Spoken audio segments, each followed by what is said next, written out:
Hafa Guam, here are the headlines for CNMI. The Board of Directors for the Northern Mariana Trade Institutes held a special meeting this morning, adopting a resolution to transfer all NMTI assets and fiduciary responsibilities onto the incoming Board of Trustees. Chairman of the board, John Gonzalez, says the 7 nominated members of the Board of Trustees will be confirmed by the Senate and will then have their first meeting. The new Board of Trustees will meet on Monday to essentially create a new bank account and start the essential administrative manner in which our financial and accounting records, our assets, our inventory, our personnel, our payroll, and all the other awesome things that come with the organization have to happen. 2 members of the current and dissolving Board of Directors will make it into the Board of Trustees, namely Mario Valentino and Richard Kotz. Gonzalez says the current board are excited for this transition and will be standing ready to assist. Failure is not an option.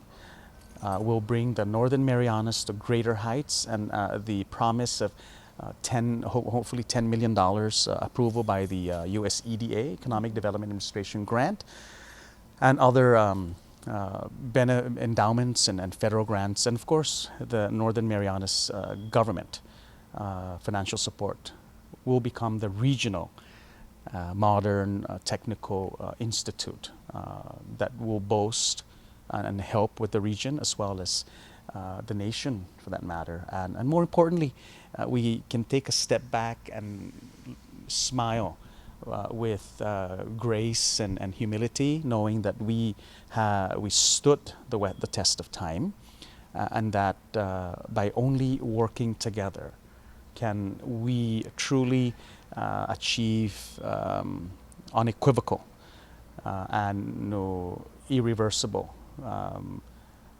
promise and commitment for workforce development. Just recently, NMTI applied for a $10 million grant from the U.S. Economic Development Administration in hopes to build a new campus by the soccer complex at Coblerville. We're preliminarily, we've overcome the initial vetting, and we're tentatively approved for our grant application.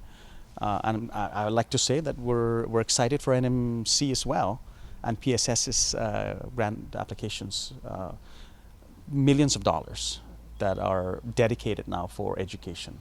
And so with the tri-educational pillars, NMC, PSS, and us, gosh, exciting opportunities for this decade on forward. This is Sally Limis for KSPN News. For more news, visit saipantv.com. For KSPN2, I'm Ashley McDowell.